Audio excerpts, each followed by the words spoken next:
an associate professor of sociology and social policy at the University of Nottingham. He has all of his degrees from British universities, beginning in Nottingham with a BA, then a master's in, it's an interesting mix of subjects. The BA was in social and cultural studies from the University of Nottingham, then a master's in social anthropology at the London School of Economics, and then back to Nottingham with a PhD, and he doesn't dare tell us in his bio what the discipline was. The subject is Categories of Hindu Nationalism, a neo-structuralist analysis of the discourse of Hindutva, which I think a big internationalist movement in South Asia these days. So he's very much attuned to the social sciences and cultural studies in the British Isles and Western Europe these days. When you hear our guest, Christian Karner, speak, though, you'll get an interesting mix of English with a decidedly Austrian and indeed Styrian accent. And he's talking about globalization, which is a major theme of his work. His own career is suggestive of the extent to which, in many ways, the EU is working. Some it has its detractors, but there is a clear internationalization going on in the social sciences for those who are getting the message. We have some colleagues in some countries who still prefer the national traditions of social sciences in their individual countries, and I won't throw any stones this afternoon. Professor Karner is certainly not guilty of that. His work has been concentrated in social, cultural, and political negotiations of ethnic, religious, national, and local identities in the context, very much in the context of contemporary globalization. He's interested in urban sociology and memory studies as well, and he teaches and advises in topics of ethnicity, national identities, nationalism, religion, globalization, the sociology of the everyday, and social and cultural theory. His most recent publications include an edited book on the use and abuse of memory, interpreting World War II in contemporary European politics from Transaction Publishers. There was an article in 2013 in the Journal of Contemporary European Studies, Europe and the Nation, Austrian EU Skepticism and its Contestation, and another article in Ethnic and Migration Studies 2011, Conviviality and Conflict, Pluralism, Resilience, and Hope in Inner City Birmingham. So there's a wonderful mix of interests. This is a great bit of academic juggling. It keeps all these things in the air. So it doesn't get too ensconced in one corner of his interests. Today, Christian Karner will talk on signs of a nation resisting globalization. The floor is yours. Thank you very much for your very kind introduction. And I'd also like to begin by saying thank you for the Centre for Austrian Studies for welcoming me with open arms and with a huge amount of hospitality over the last 10 days, and I'm really looking forward to being here until the end of March. And I've been looking forward to this for really quite some time. I guess I probably sort of add to Professor Karner just said so kindly that the majority of my work really has been on Austria. So sort of my European dimension has been this sort of the main juggling act has really been one of combining research on Austria with a teaching position in Britain. And coming here to the Centre of Austrian Studies just seems like not a step further away from where work is, but actually a step much closer to where much of my sort of energies go, in addition to still having sort of family ties in Austria. So today, basically when I first arranged this with the help of the Centre, I put three possible papers to, I think it was Kevin, Jennifer's predecessor, and I said, pick whichever one seems the most appropriate. The other two had a clearer Austrian focus. He went for this. And I guess there was an invitation in this to perhaps sort of broaden things out a little bit. I went to watched the Minnesota Wilds play the Colorado Avalanches on Saturday. And as I was doing that, I kind of thought, well, there actually are ways of kind of connecting this paper with things I'm seeing going on in Minnesota. And I'll come back to this in just a minute. I'll try and not be too focused on Austria, but to hopefully make some points of a more general interest. But in essence, I'm interested today in what happens to symbols of national identification when they become commodified. And perhaps rather than asking what happens to them, I'd like to know what we might make of that process of commodification. It seems to me that that calls for a particular kind of sociological attention and analysis, and that there's some interesting questions that are opened up by that particular phenomenon. There are particular instances one might cite as examples of national symbols being commodified. There's the phenomenon of nation branding, nation states, governments hiring consultants, brand consultants, with a view of finding, I suppose, advertising strategies for the particular nation state in question. Now, most European airports I've arrived at over the last 5 or 6 years have really started to play that card. Symbols of the nation are being displayed prominently at kind of reception, at arrival halls in airports across Europe. I saw that in Chicago a few years ago, and I was surprised not to see it in Minneapolis. Maybe I arrived in the wrong part of the airport, but there was little of that going on.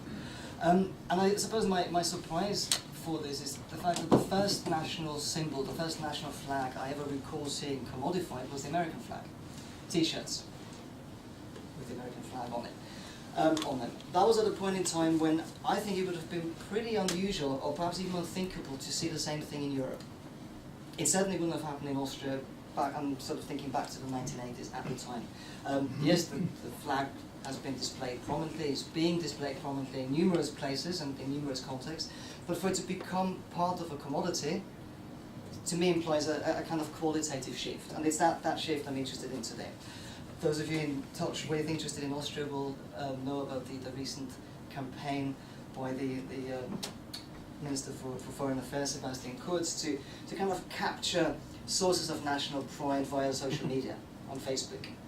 And I suppose that's perhaps another indication of national symbols and forms of identification being part commodified or being thoroughly commodified. Now, I first began to think about this a couple of years ago in the context of a conference organized in Warsaw, and I think I should sort of reference this, which set its goal on understanding or analyzing signs as categories of understanding human societies. So it was very much a kind of return to semiotics, semiology. And my attempt at the time was an earlier version of this paper. Today I'm going to try and develop that further and as I said, sort of hopefully branch out from the Austrian setting to various others. But my primary concern really is with the question as to what we might make theoretically and methodologically of the commodification of national symbols. How might we approach this, and what sense is there to be made of it? What's this apparent blurring of the domain of national identifications and the domain of consumer capitalism all about? It seems to me that the various examples I'm going to invoke are qualitatively different from flags being displayed outside an official building, or a national anthem being sung, or an oath of allegiance being sworn. That seems to me, those kinds of activities to me seem very different from flags turning up on wallets, on t-shirts, on jumpers, on bags, on that kind of thing.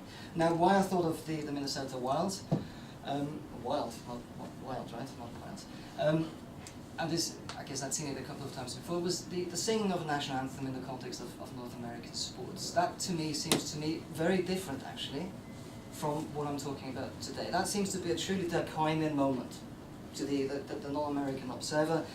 Yes, it takes place in a hugely commodified place, in a site of consumption, but it seems to me that when people sing the national anthem, it's no longer about consumption. But I'd like to hear more about this in the discussion. What I'm talking about today really is about consumption in a much more immediate fashion, and that's what I'm going to examine. And I'm going to argue that actually there are two different types of commodification going on. So the analysis kind of builds towards arguing that on one hand, there's reason to think that currently we are seeing a kind of instrumentalist commodification of various national symbols, brands making money with those various commodities. But then there are other examples, or other manifestations of a similar process that really aren't about the marketization or the commodification of the nation, but that really seem to be about articulating protest, subversion, or resistance against globalization. So it's these two points at the bottom of my list of bullet points that I'm going to draw out. Two different kinds of commodification, or two different semiotic phenomena that I'm going to build towards. There's quite a lot going on this slide. I'm going to try and condense it. In the first instance, all along I'm going to try and kind of weave a theoretical web of sorts. I'm going to try and illustrate which sort of theoretical and conceptual nodes might be needed in order to make sense of the phenomenon I'm interested in today. And there's an obvious starting point, obvious to anyone keen on French or continental social theory, which is Jean Baudrillard's work on consumerism and on consumption. That's my first theoretical node, and I'm going to build on that in various directions. But the reason I want to start off with Baudrillard is that his famous reading of economic anthropology, or his retelling of economic anthropology, and his insistence that in pre-modern societies, consumption performs an entirely different role. It's not about individual identity politics, it's not about leisure time at all, it's not about the kinds of sign values that surround us. In traditional societies, he argues, consumption goes hand in hand with an enactment and reproduction of social hierarchies. He invokes Malinowski, and of course from there it's a small step towards Mauss, to Boas and various other key figures in economic anthropology. Consumption then is a social activity first and foremost, not an individualized activity, and it's a social activity in pre-modern societies, once again, through which social hierarchies manifest and reproduce themselves. Baudrillard takes this further, and he draws the famous distinction between the symbolic order and the semiotic order. The symbolic order is the pre-modern, the semiotic order is the kind of postmodern, commodified phenomenon. And Baudrillard kind of describes the gradual displacement of the symbolic by the semiotic. The symbolic, all the social hierarchies are increasingly being colonized and pushed aside by the semiotic order, he argues, and yet modern society continues to be haunted by, he argues, remnants of the old symbolic order, old hierarchies that return. And that sometimes kind of articulate what he calls a utopian, or what he describes as a utopian sentiment or kind of leaning. Now, Baudrillard's got his critics, we know this, but this particular part of his argument resonates in much economic anthropology through the ages. From Mauss's distinction between gift, or the gift economy, and the exchange economy, to Polanyi's famous Great Transformation, to work by Maurice Bloch and Jonathan Parry, who've kind of talked about economic systems much more broadly, and he also talked about the fundamental distinction between pre-modern and modern capitalist societies, respectively. But something similar also reappears in David Graeber's recent and monumental work on debt. So this trope, this idea that somehow modernity, capitalism do more than meet the eye. They kind of fundamentally displace social hierarchies, they fundamentally displace social imaginaries, they fundamentally transform social and cultural formations in most respects. That argument kind of manifests in Baudrillard, but it manifests, or it recurs across these various thinkers.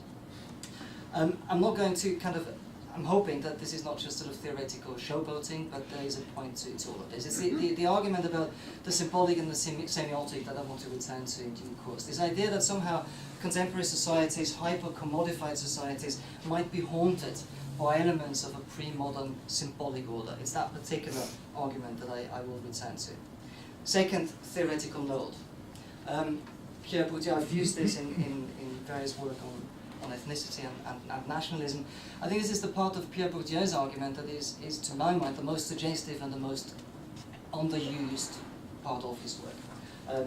Everyone knows about field and capital and all the rest of it. This is the bit where Bourdieu connects his ideas about the habitus, difficult to define, dispositions, feelings, cognitive and motivating structures. In other words, the habitus, according to Bourdieu, is really culture kind of working its way through individuals and resulting in a series of practices that then reproduce culture and social structure. For that reason, Bourdieu is often accused of being very strong on social reproduction and not very good about, or in terms of explaining change. I think that's a fundamental misreading of. It's a fundamental misreading because it ignores this particular part of his outline of a theory of practice. Once again, there's a point to this. I will return to this in due course. Bourdieu argues that in certain moments, people experience a fundamental transformation of consciousness.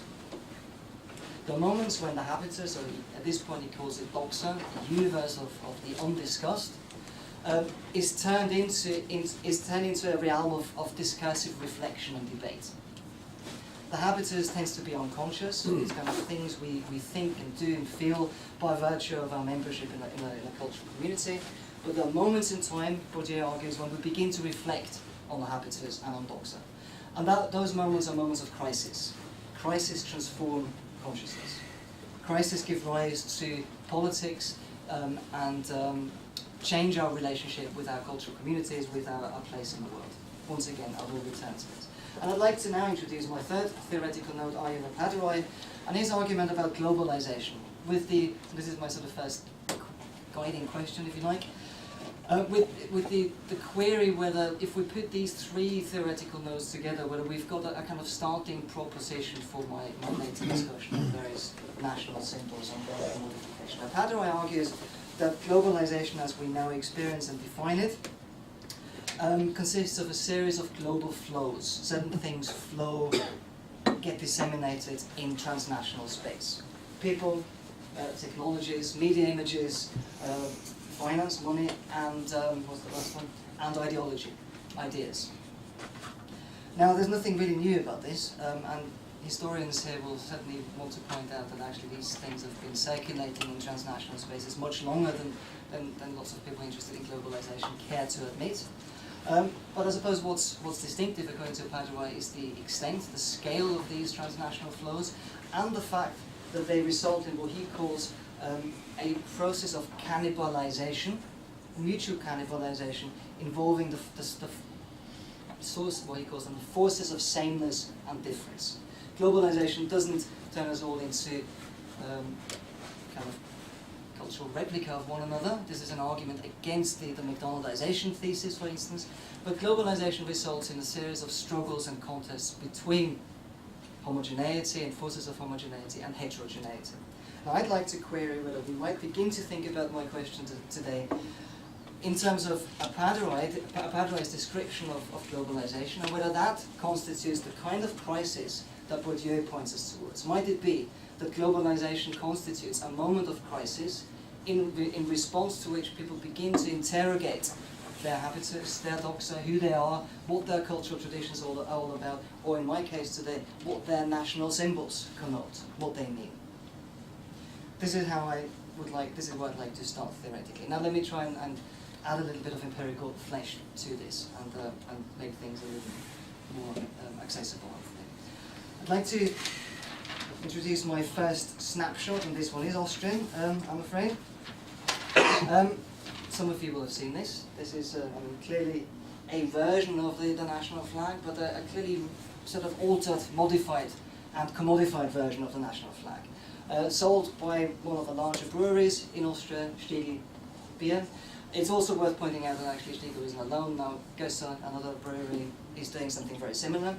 On one hand, we can explain that quite easily. We might say, this is now being sold to football supporters, to people going to skiing races or ski jumping events, and this is what gets displayed and many of us have seen this. And this kind of appeared about 10 years ago, and now it's everywhere. Every sporting event in Austria you go to, you will see this particular flag.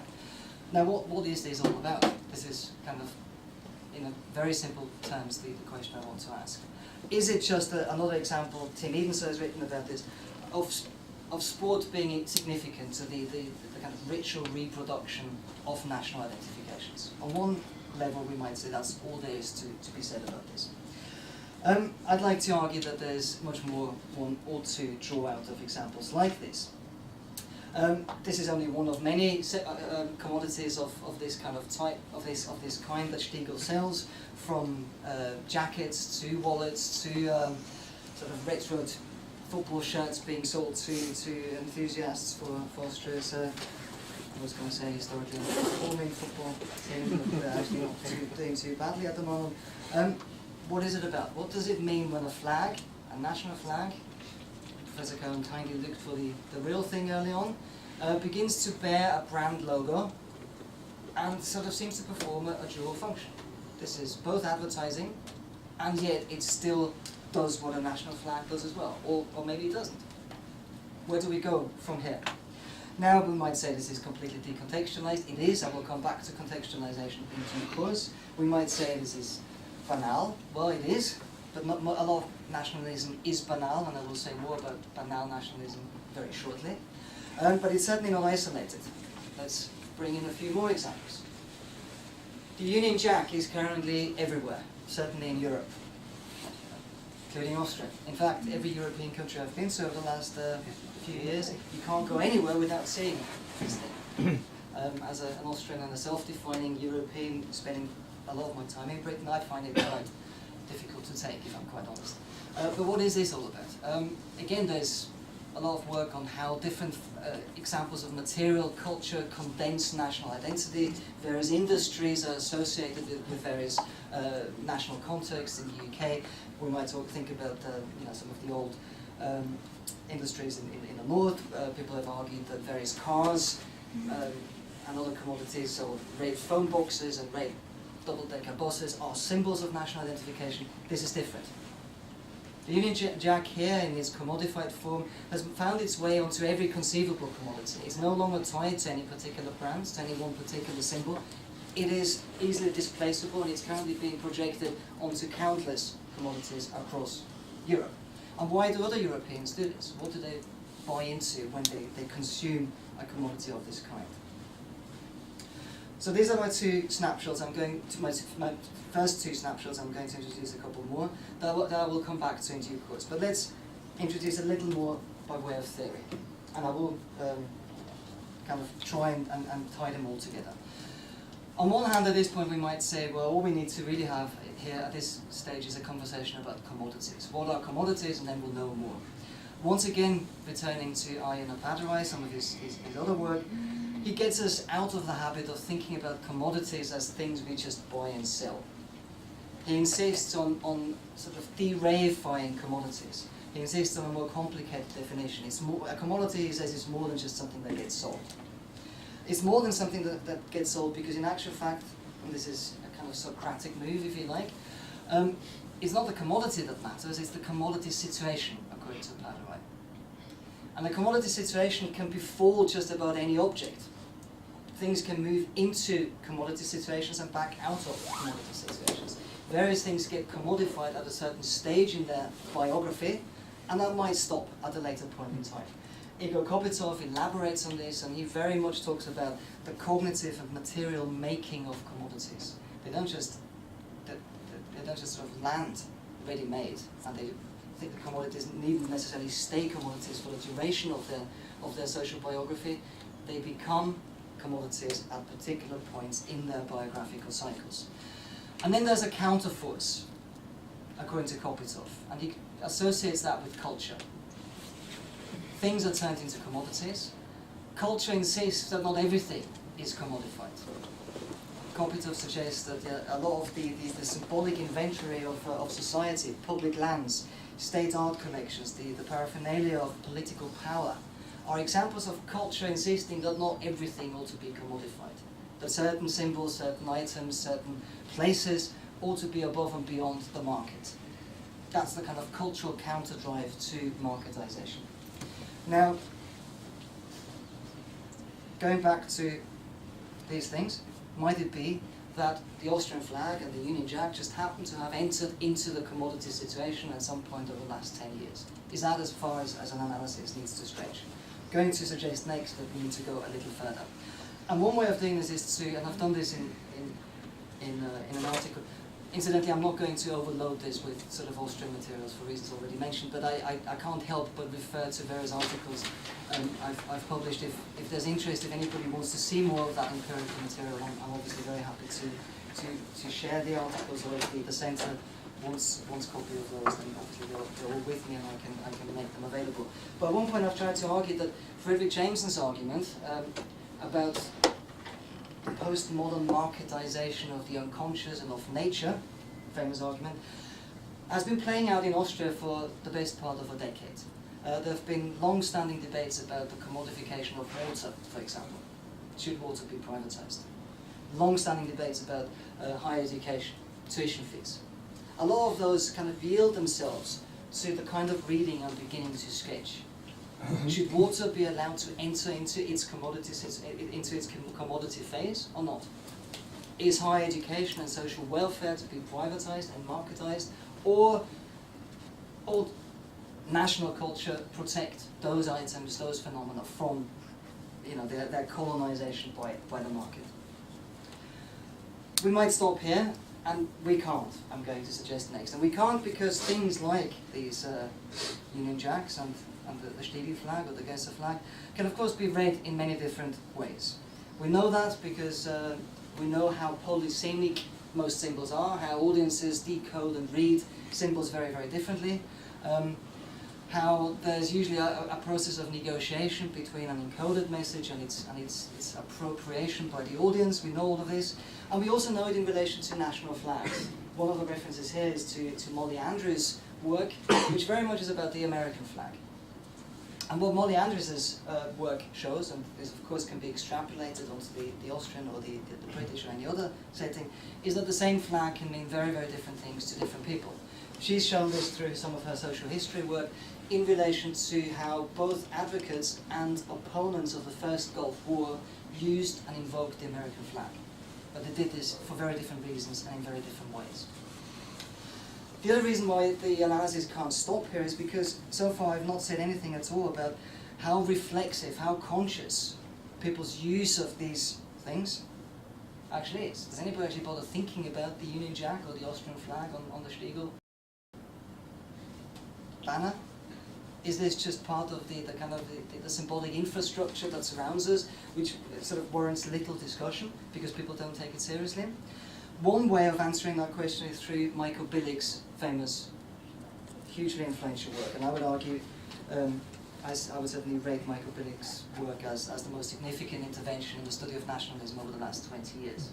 Michael Billig, many of you will know his argument, argues that we're all surrounded by flags on a daily basis. That flags get used, displayed, but ignored by all of us all the time. And it's that banal nationalism that goes to the heart of how nation-states and the world of nation-states reproduce themselves, through the banality of the nation, through the taken for granted way in which we relate or don't relate to those flags. And then Michael Billig also mentions that at certain points in time we do begin to think about banal nationalism. We do begin to interrogate those symbols.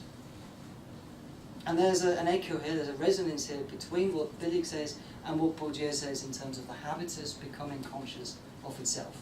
And Zwimmer talks about social closure, points in time when we begin to draw new boundaries, stricter, stronger, more rigid boundaries. Once again, I'm conscious of overloading this theoretically. I'm hoping that there'll be time to show how I propose that we tie these different conceptual threads together. Let me give you my third snapshot, empirical snapshot. Or let me introduce Veronica, who I'm sure many of you have seen and met before. This is an example of Veronica, found in its hundreds and thousands across Europe. Plastic life-sized cows displayed by farmers across Europe, painted in their respective national flags, national colours, in order to articulate their disquiet with current prices being paid for milk. This is part of the European campaign for fair milk, or for fairer prices being paid to be paid to European farmers. Now, in various articles and in a book on Austrian national identifications, I've kind of spent an awful lot of time analysing readers' letters to Austria's Kolonzeitung. As you know, the most widely circulating paper by far in Austria, even though circulation figures are now beginning to decline a little bit, but at one point known as the kind of world champion in newspaper circulation, reaching at 1.44% of the Austrian population. So a lot of my work and my 2011 book is not all about, but it's significantly driven by an analysis of these readers' letters in this enormously widespread publication, the daily paper Common Center. And what's interesting is the prominent place occupied by farmers on the pages of this particular paper, of the Common Center. Over a period of several years, the hardship faced by Austrian farmers appears and reappears in these readers' letters. And there's always talk about our farmers, their hardship and the sort of market conditions they're facing. A lot of blame being laid on the European Union, a lot of criticism being channeled towards Brussels, and real appeals towards the general population to kind of engage in acts of solidarity with our farmers. Michael Billig talks about the use of pronouns and their significance in relation to banal nationalism. Nation states, he says, don't just wave flags or don't just get reproduced through flags, but also through our sort of daily linguistic habits. The way in which we use pronouns, we and they, us and there, or sort of place markers here and over there as a way of delineating and reproducing the nation. Discourses about our farmers not getting fair prices are classic examples of what Billig terms the national deixis of reproduction, talking about our farmers, our land, our places as opposed to their farmers. Now, who is Veronica? Again, this is a life-size plastic cow used by farmers, organized by the European Milk Board in a kind of concerted campaign across Europe in order to articulate, as I said, the kind of hardening and increasingly difficult market conditions faced by European farmers. Thousands of farmers have given up farming across Europe, and the blame is laid on declining prices being paid for milk. Farmers in the discourse surrounding this are credited with looking after national, not just territory, but landscape. In other words, farmers are being credited with protecting the kind of symbolically charged landscape that constitutes Austria or Italy or Sweden or whichever national context it happens to be.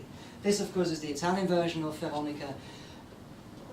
The kind of weeks and months I spend in Austria every year, I'm sort of fortunate enough to be commuting between Vienna and Graz and parts of the rural Enstal, and there I've been following where these cows get moved. So they don't sort of stay stationary, and I'd be interested to hear what goes on in Ostimor. But certainly in the north of Styria, these farms, you tend to find them in different places at different points in time. So 2 years ago they were in one particular place near one of the main roads going down that valley. Now they're somewhere else. And there's clearly an attempt here, again, trying to instill that sense of national solidarity, appealing to consumers to buy the right kind of milk, fair milk, that will keep our farmers in business. Stephen Goodman, in Economist Tension, describes something rather comparable. And he describes this in reference to a kind of criticism of both economists and anthropologists. He says they're both wrong. Neither economists nor anthropologists understand the complexity of any economic system. And they get it wrong because they fail to understand, Goodman argues, that any economy is both about the market, but it's also about what he calls a mutuality domain. Any economic system also needs a domain which is more than just about economic exchange. A domain where solidarity overrides the cash nexus of the market, where certain loyalties, certain forms of identification win over the market, trump the market and economic considerations. Now, my suggestion at this point is that Veronica is one such manifestation of the mutuality domain. People invoking a kind of extra-economic domain as part of a political agenda, as part of a political struggle for, in this case, fairer market conditions for farmers. Let me give you my fourth snapshot. Maybe this is the most surprising one. Veronica, this quest plea for fair milk, I suppose comes closest to national symbolism, in this case the painted cows, articulating discontent with globalization, with unfair market conditions, or with what are perceived to be the dislocations triggered by a global market. What do we make of examples of multinational corporations playing the same game? In other words, what do we make of examples of, as in this case, McDonald's, all of a sudden, also buying into a certain form of national deixis, speaking all of a sudden a national or a local register, or international and local register. What does that mean? Very different, clearly, from Veronica, very different from the much more seemingly banal examples of commodities mentioned early on. McDonald's Austria published in 2011 a sustainability report, which is a really quite interesting document. I should also say, sort of preface this with an anecdote. Whenever I think about this, I can't help being struck by the irony of me saying this, because I remember McDonald's opening its first branch in Graz, I think in the late 1980s it must have been, and me going to a protest against this. You know, this was a sort of act of teenage rebellion and saying, you know, rainforest, and you know, we can really do without all of this. And here I am, I'm now kind of having to concede a couple of 2.5 decades later that actually the very same corporation is now speaking a rather surprising discourse. Now, I'm not saying I fully buy that discourse at all for reasons I'm going to illustrate later on, but it needs to be acknowledged. This is what McDonald's Austria in 2011 said. We were born in the US, but we're now made in Austria. We think globally, but we act locally, right? We invest in the Austrian local environment. They go on to illustrate how they only use sustainable and regionally produced beef and eggs and potatoes and all the rest of it. We're the biggest gastronomical partner for Austrian farmers. In other words, the very same people who campaign for fairer milk seem to have found, if we believe this, a kind of multinational ally. Strange. You know, a sort of peculiar ideological entanglement if we use sort of traditional categories of analysis. What else do I want to say about this particular bit? What's also interesting is that the document in question, this sustainability report, starts with a map of Austria. Classic example of banal nationalism, according to Michael Billig. The use of the national map. Think of weather forecasts, Billig says. How the nation in its geographical territory is constantly being displayed to us. It's not just the flags being waved outside official buildings or on official documents. This also kind of finds its way into other semiotic registers and terrains, like the weather forecast, or the display of, as I said, the national territory in any other number of settings. McDonald's also does this, almost as a way of corroborating its claim that it might be, or it is a multinational corporation, but here it is thinking nationally, regionally, locally. Final snapshot. A long way removed from the world of multinational corporations. Hard to read, I'll summarize this. I also want to bring in the Occupy movement at this stage, for reasons that, if I've got enough time, I will explain a little later on. The Occupy handbook says this. Well, you all know the story. We know what Occupy is about. We know what the Occupy movement tries to create, the language it speaks, finding a voice for the politically disenfranchised, protecting certain provisions or certain parts of social life from the market, building towards fairer taxes, building or enshrining education and other social welfare provisions as an entitlement rather than a privilege.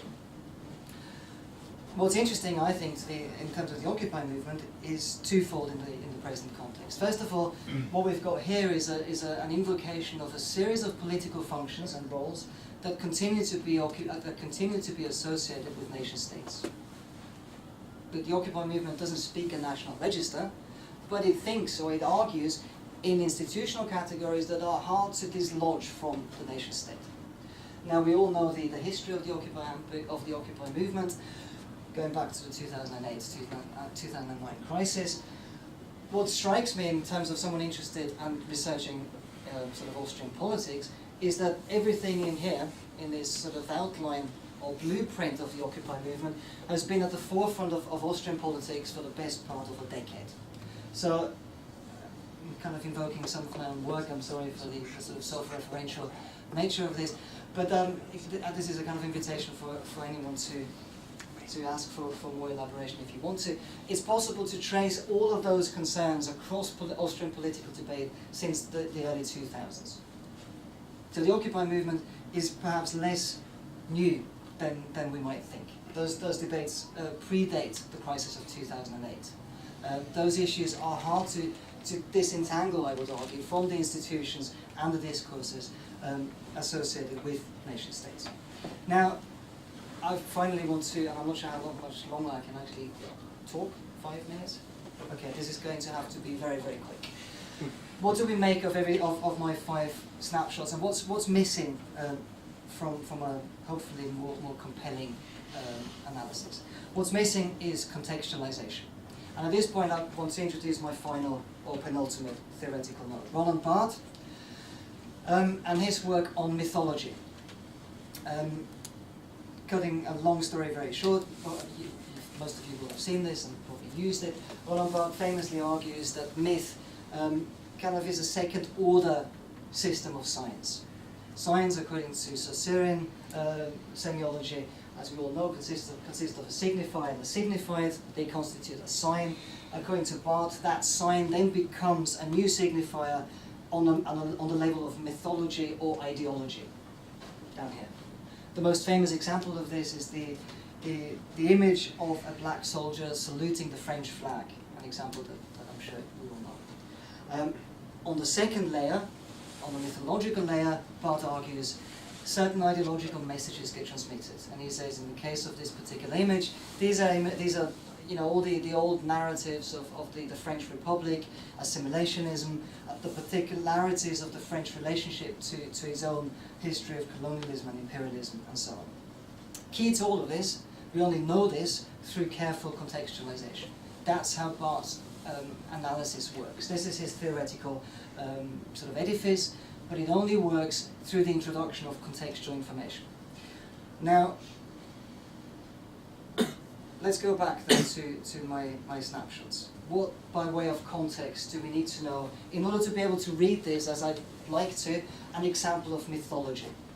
I'd like to argue that Stiegl's flag and all the other signs and all the other snapshots can be read as mythological signs, as signs that transmit a kind of secondary ideological message. There's more to this than merely a flag bearing a logo. That would be a first order sign. There's a second ideological layer. What is it? Well, the contextualization required here is a story many of you know. I would argue this can only be made sense of if we at least go back to 1945. The historical context required here is Austria's reconstruction after World War II, Austria's very problematic relationship with the much discussed and infamous victim myth of the post-war era, the displacement of the older discourses of pan-Germanic identity construction by a new discourse of Austrian particularism and Austrian national identification since 1945, and the remarkable success of that ideological redefinition. We know, Oliver Radkorb and various other people have documented this, the tremendous sort of speed by which people, rapidity and speed with which people embraced that new discourse. By the 1980s, the levels of patriotism in Austria, recorded in Austria, were on par with those recorded in the US. And at one point even surpassed those. I mean, we can talk about the accuracy of those measurements, but it's possible to measure national identification. That's probably a question for the quantitative social scientists amongst us, rather than for me. But those indications exist. In previous work, I was trying to argue that we need the national habitus. We need to understand something about which symbols came to be embraced by this post-war project of national reconstruction. And there are famous surveys that talk about the significance of various historical treasures to the new discourse of Austrian particularism, the significance of landscape, scenery, and hence farmers, and as importantly, the significance, as agreed to by a majority of Austrians, of sporting achievements. And I think at this point we begin to see some of the context that is necessary to be able to read the much more complicated ideological messages wrapped up in symbols of this kind. I've argued in various articles and in my 2011 book that since the 1980s, what Austria has also experienced, in addition to a kind of breaking up and a long overdue interrogation of the victim myth and so on and so forth, it's also experienced a transformation of its national habitus. Remember the the Bourdieuian argument. In moments of crisis, we change our relationship with doxa. We interrogate that which was always taken for granted. I think I've illustrated elsewhere that that's precisely what's been happening in Austria since the late 80s and into the 1990s and 2000s. All those symbols of national identification, landscape and scenery, farmers, historical treasures, sports, in various settings have been subject to crisis. An awful lot of contemporary Austrian politics can be read through this lens. A changed relationship to doxa, displaced by a much more self-conscious, much more self-reflexive relationship with that which used to be taken for granted until not all that long ago. I'll try and say more about this in the discussion bit. How about the Union Jack? Well, I think the bit of contextualization we need for this has to go back to Paul Gilroy's groundbreaking work on racism, on post-colonialism, and on the curious sort of British relationship with its own colonial past, shaped, as he describes it, by post-colonial melancholia, finding it hard to let go. And I think Gilroy is absolutely right. Having been part of the Austrian story, I must say I find it extraordinary how non-reflexive the general British public is about its colonial past, and how a lot of what Gilroy sort of argues is borne out by daily events. It's possible to connect all of this, I would argue, by way of Barthian contextualization with the rise of UKIP, with the incredible EU, and it's more than Euroscepticism in the UK. I'm now making a point of calling it EU phobia.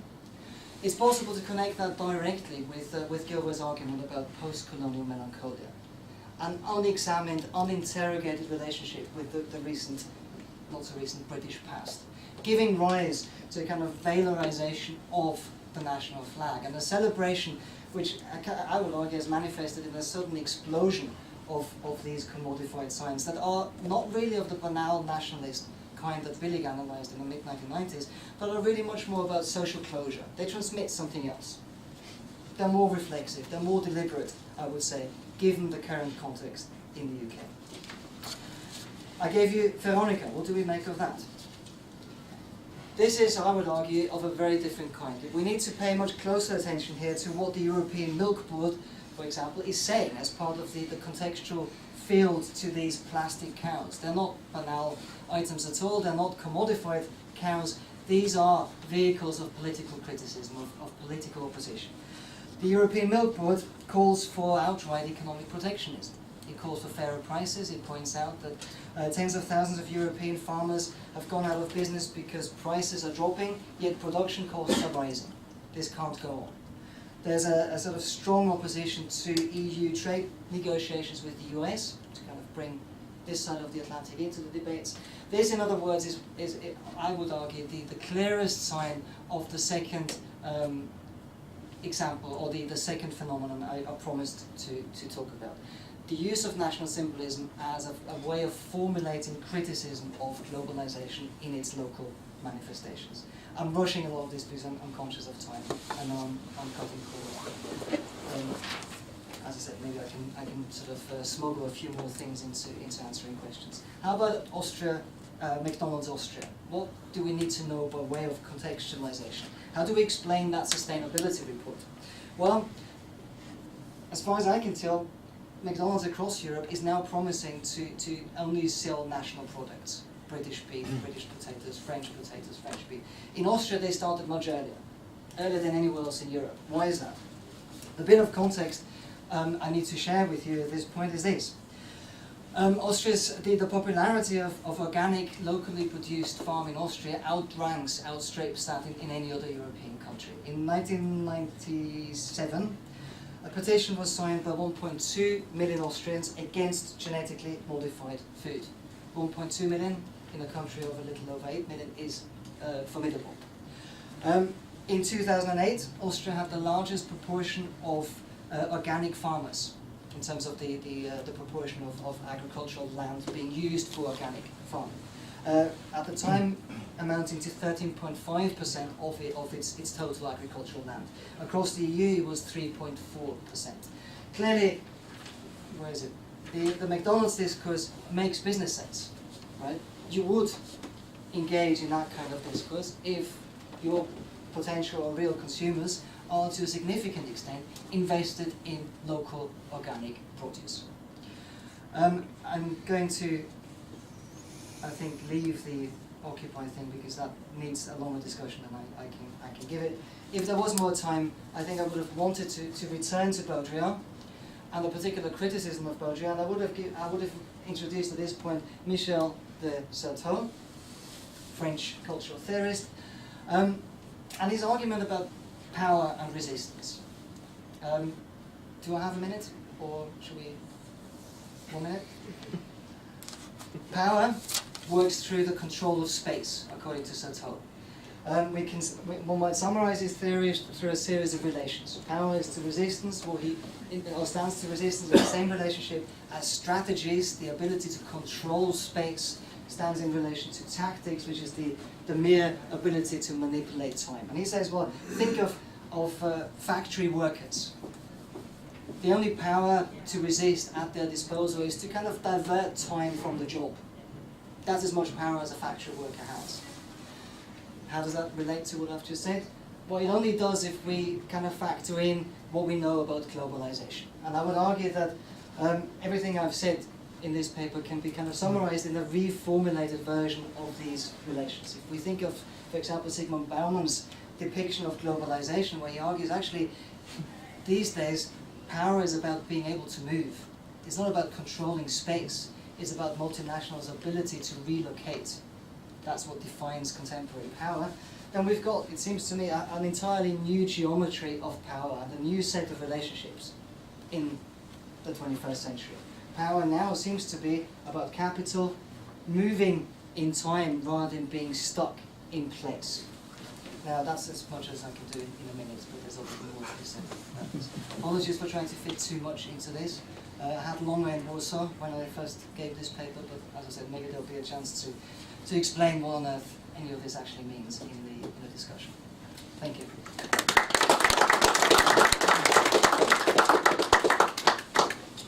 And the floor is open, so you can clear your heads.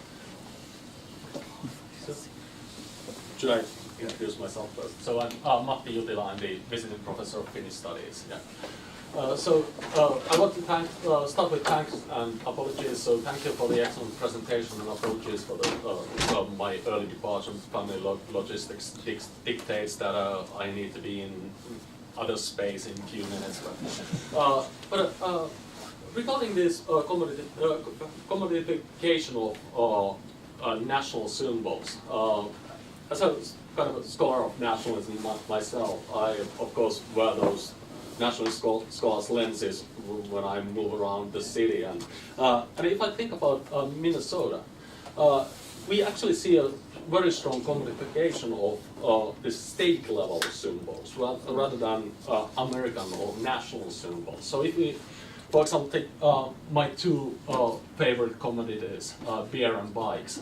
So we have the strong craft brewing movement here. They utilize the Minnesota state map as kind of a symbol for locally produced, locally brewed beer that happens throughout the country. So it's kind of a resistance not only against globalizing pressures, but also against like all American Miller Lite beers that are following Monty Python's description, like making love in a canoe. So you know, we have strong commodification of these state symbols and selling beer, and same applies for bikes also. So, for example, fat tire bikes are like an ultimate Minnesota bike product, and for example, my bike is produced by a local company called Framed. They have Minnesota state map in their logo. My bike's model is Minnesota 2.0. I just mounted a new rear tire in my bike, which is produced by 45 North, referring to the 45th latitude in the Minneapolis latitude, because it's part of Quality Bike Products, which is headquartered here in Bloomington. So you know, here in the States, And also going back to beer, if you go to Academia, the beer list on the wall says uses 3 categories: home, which means Minnesota beers; away, which is other American beers; and far away. So it's this kind of a introduction of the state level there in this commodification. So as a kind of ending my rant, this kind of question that have you also paid attention to this kind of emergence of commodification of state level symbols here in Minnesota, and what do you make of it? I've been here for 10 days, but I said all I've done is look for examples, and I didn't realize. I was struck by, again, you know, the seemingly non-commodified space that is the airport. When I arrived, I thought I need to kind of think of local exemplars. And I was struck by, and this is strange, you know, sort of almost finding European spaces to be more commodified and European national symbols to be more commodified, or state symbols, but I wasn't aware of the state level you've just introduced really helpfully. But it's strange, you know, for me to then go and watch a game of ice hockey and kind of think, here I'm seeing a kind of ritual of national identification that really seems to stand away and aside and apart from commodification. Yes, everything else around it is thoroughly commodified, but then people get up. It is a moment of the sacred, right? That's, you know, to the kind of ethnographic observer, how it presents itself, which I think is very different from what you just described on state level, from the examples I tried to introduce here. And I think that is taking me at the moment some time to think through, actually. What does that mean? Has America sort of, have the states passed on to a different phase? You know, is that time of the commodification of national symbols been and gone? Is there something beyond the commodity situation that Padre talks about? Surely I'm not seeing a lot of things, and I'm not here, I haven't been here long enough. But next time you go back to the airport, think of you know, there are Humphrey and Lindbergh, local big names. Terminals are named after locals, Humphrey, Herbert Humphrey and Lindbergh. So that's again the state level heroes rather than national American heroes. You have the shops for Minnesota products there at the airport. So again, when you walk in the airport, you see the state level commodification rather than American commodification there. So. Well, thank you very much for a fascinating presentation. I would like to ask you and go back to one of the aspects that you mentioned about sports and the reproduction of national identifications, and also bringing the German case, which you don't have examples of, and it might be interesting in comparison to Austria, as this question might be almost an inverse relation, where you had, and I'm thinking of the World Cup and how the flag was displaced, and this was a point of change in 2006, and it became, the taboo was broken. So, whereas probably according to the model that you referred to, those the self-reflective, the critical was in place before, and now my question is, how do you compare that to the Austrian case, and what role do these huge sports events like World Cups have in terms of national identification, as we can also see many different phenomena. The flag, the German flag displayed, I was in 2010, I was living in Germany, I saw I could see it also as very polycentric. There were only German groups with the flags. You had cars that displayed maybe the Greek and the German flag, or the Italian and the German, Turk and the German flag.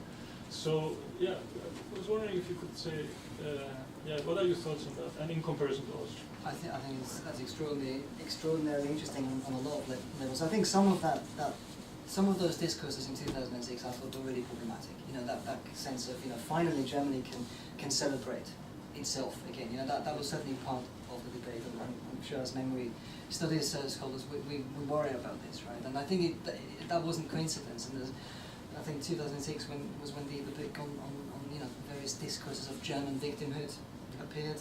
I think that was 2006 as well. There's a sort of interesting historical co-occurrence going on here.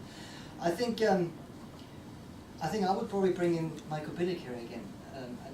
in some ways. I mean, lots of debates, as you know better than I do, about the post-war German example and its relationship with the Holocaust and its Vergangenheitsbewältigung and all the rest of it. That literature is very well established, and quite often it's pointed out that West Germany was the only context in Europe that actually successfully began to address and began to remember, began to mourn the Holocaust. I wonder whether 2006 or the millennium, or maybe a little earlier, or post-Lende, sort of marked the transition not from banal nationalism into hot nationalism, as Billy counted, but the other way around.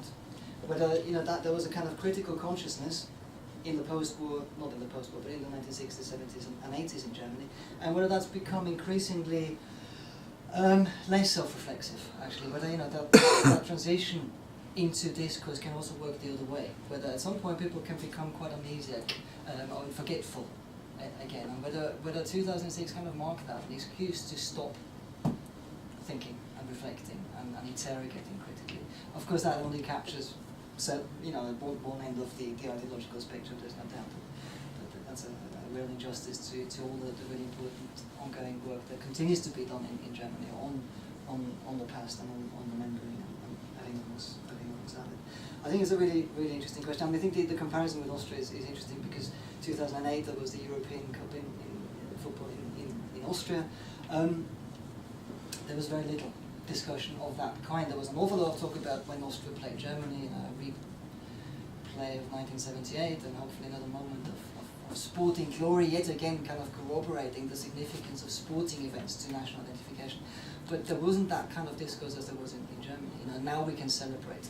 The young have deserved, this moment of finally a celebration of all things German. I mean, I must say, I was worried when I read or picked up on a lot of those discourses in the wake of 2006,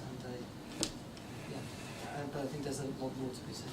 Joachim, do you have Yes. There's the famous quotation by Karl Marx, of course, about everything that's sacred and what in secular society is more sacred than a flag and a national anthem melts away when it is being commodified. We didn't cite Marx, but that's not my point. My point, and I was fascinated by a lot of what you said. My point where I would attach a question is that and you pointed out the polysemic nature of symbols, but I didn't really hear talk about concrete actors or group or carrier groups in your talk. And when we concede the polysemic nature of this kind of symbols you displayed, we have to ask what they mean to whom. And some actors appeared somewhat implicitly: McDonald's, Austria, the brewing company, right? So these are rather simple interpretations, right, as to why they capitalize or seek to capitalize on national symbols. But beyond that, we didn't hear very much. Do you want to say a few words about this?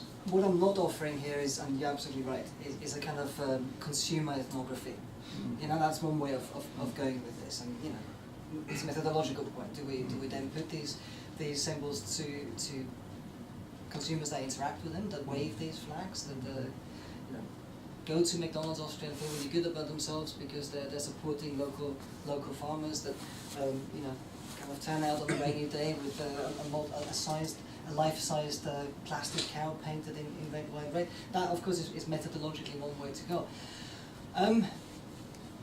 And it'd be interesting, but I think the reason I sort of opted for Barth is because I'm not sure the kind of interview scenario and that kind of methodological strategy kind of taps into that strange nature of nationalism to work both in the sort of non-reflexive banal, on a non-reflexive banal level, and in a sort of explicit and much more discursive domain as well. Because as soon as we ask someone what they think about that flag, you change the relationship and you actually you alter what is going on. So I think sort of ethnographic or contextual description is important here, and historical contextualization.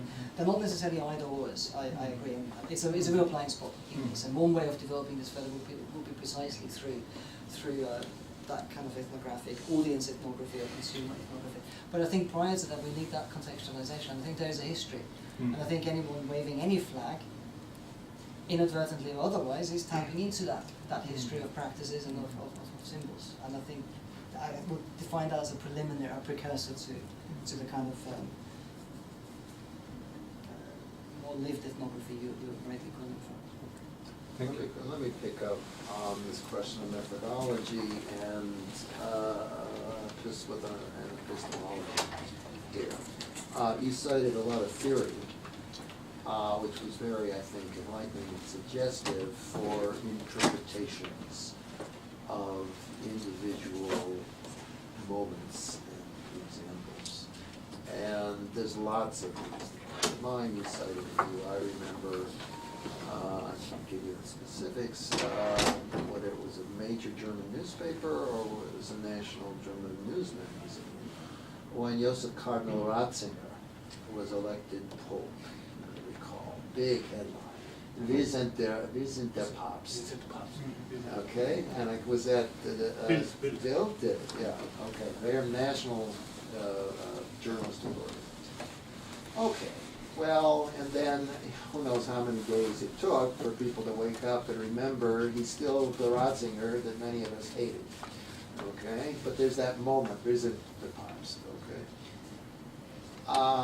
What the format of this paper didn't allow us to see is how you would prove, excuse my using that verb, how you'd prove any of your assertions about the meaning and significance here. You know, there's lots of discussion of how we interpret things in a discursive realm, with discursive examples and kind of guilt by association, and I understand that from the world of theory, cultural studies. I do recall that Bourdieu was at base a sociologist, but you didn't offer any classic methodologies from empirical sociology that you could or might be tempted to use to prove anything. Would you like to talk about what standards of proof are appropriate to your work here? The reason, I mean, again, you're absolutely right with everything you're saying. I didn't want to, and I think I've already been too sort of navel-gazing and self-referential. But my strategy for all of this has been kind of discourse analytical work using publicly circulating representations, using things like readers' letters to newspapers, media discourse in the biggest sense. So I've looked at all the national newspapers, weekly, daily. I've looked at sort of local papers, sort of local civil society activity, which very much is in opposition to, not inevitably, but quite often in opposition to global markets. So, I mean, of course, that then becomes a question of what that kind of qualitative sociology and that kind of discourse analysis can prove. Do we illustrate discursive tendencies? That's the kind of modest epistemological position that the most we can do is look for those places where discursive data intersects meaningfully with theoretical avenues, but also to explore the places where they depart from one another. And I guess that's been my own strategy. And every slide which references some of my articles, I kind of point us in that direction where there is data and where there are illustrations. I've looked at sort of electoral manifestos across different Austrian elections, which really illustrate things like the Occupy, or echo the Occupy movement's concerns with a fair version of capitalism. The ÖVP was at one point talking about soziale Marktwirtschaft in its electoral manifestos. I think that very much is a kind of illustration. And this is the kind of centre-right party, as everyone knows. This is an illustration of the kind of complex negotiations between the market and a mutuality domain, as Stephen Goodman calls it. So I think on the level of public discourse, there's no shortage of evidence that, well, I would say that there's far too much data than anyone could handle illustrating all of it. I must say I underestimated today how little time I had. There's far more. And there's a version of this paper which is all about empirical illustrations and no theorizing. Given a chance, I probably should have another chance. Let's take two more questions at the back and then Dan. Okay. Well, that you chose milk as the product you wanted to talk about most, although there's also McDonald's beef and all that, I'm not gonna talk about that, is very interesting to me because that is a product that is usually highly subsidized by governments. So, I mean, we're looking more at the mute. So that would be you were talking about the economic realm versus the mutual realm. Okay, so what the governments try to do in products like milk is look at its health benefits and whatever negative consequences to people's health it might have. And so, I mean, the healthcare industry is huge. Okay, the agricultural industry is also very big. What governments will try to do is get involved in the cost of milk production and intentionally manipulate it to make people healthier. Some of the healthiest people, and they live the longest, they stop drinking milk when they wean themselves from the teat. Don't they? So governments will try to increase the cost of production of milk, which I looked it up in the European Milk Board website here.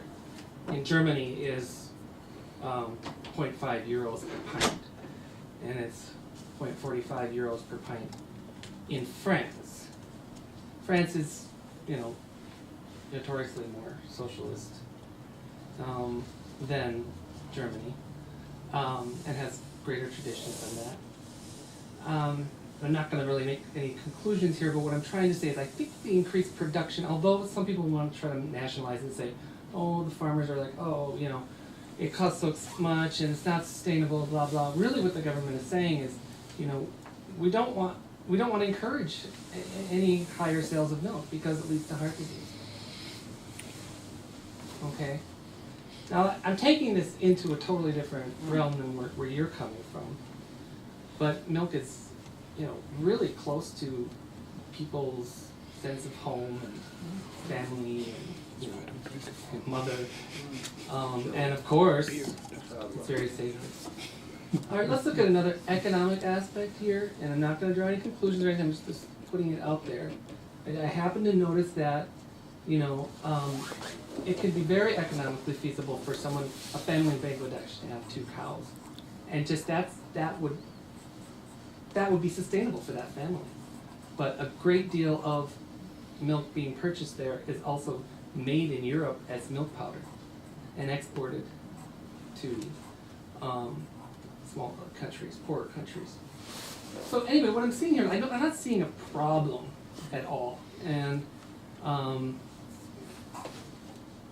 I just that you chose milk is just mind blowing to me.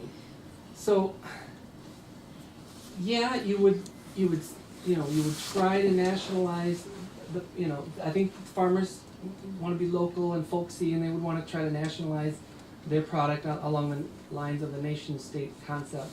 But the European Union is probably going the other way, saying, you know what, we would rather milk be more expensive so that people go ahead and just drink a glass of water in the morning instead of a glass of milk to keep them from having another heart attack.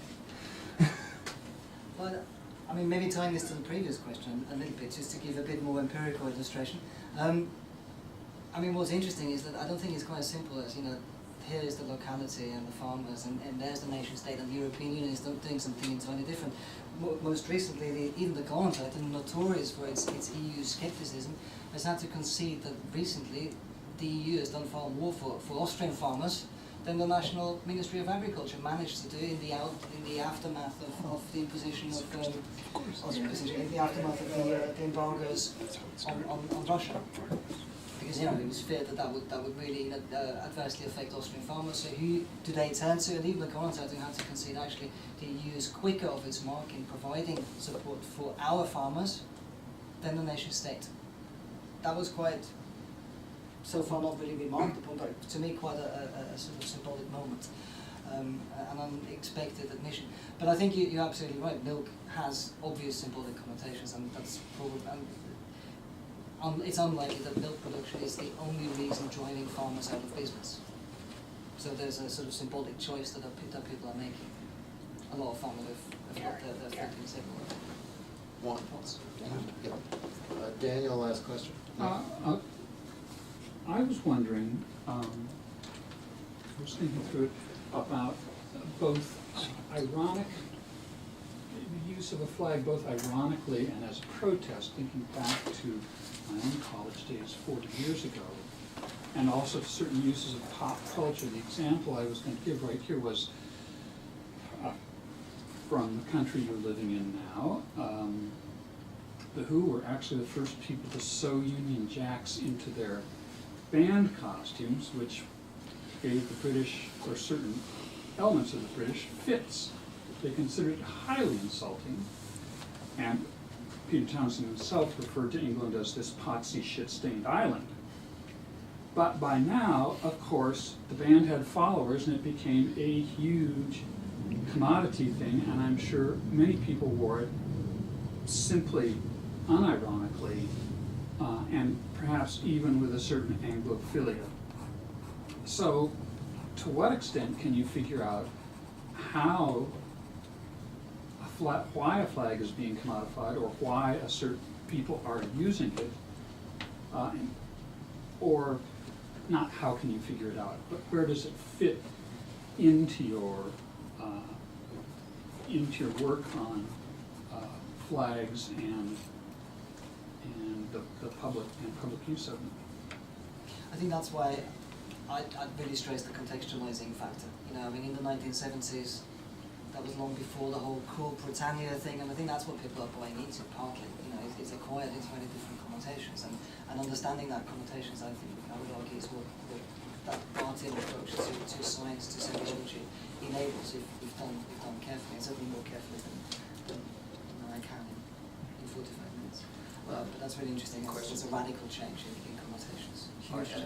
Tom, both, and Karner. I mean, I hear lots of sort of similar questions. So let me just say it once more, starting with Alejandro and Dan. It seems like it's crucial in your explanation, this category of historical consciousness, as because when you talked about contextualizing, you referred to historical consciousness and the state of a country's historical reflection and its depth, and that's actually what I'm trying to get my head around.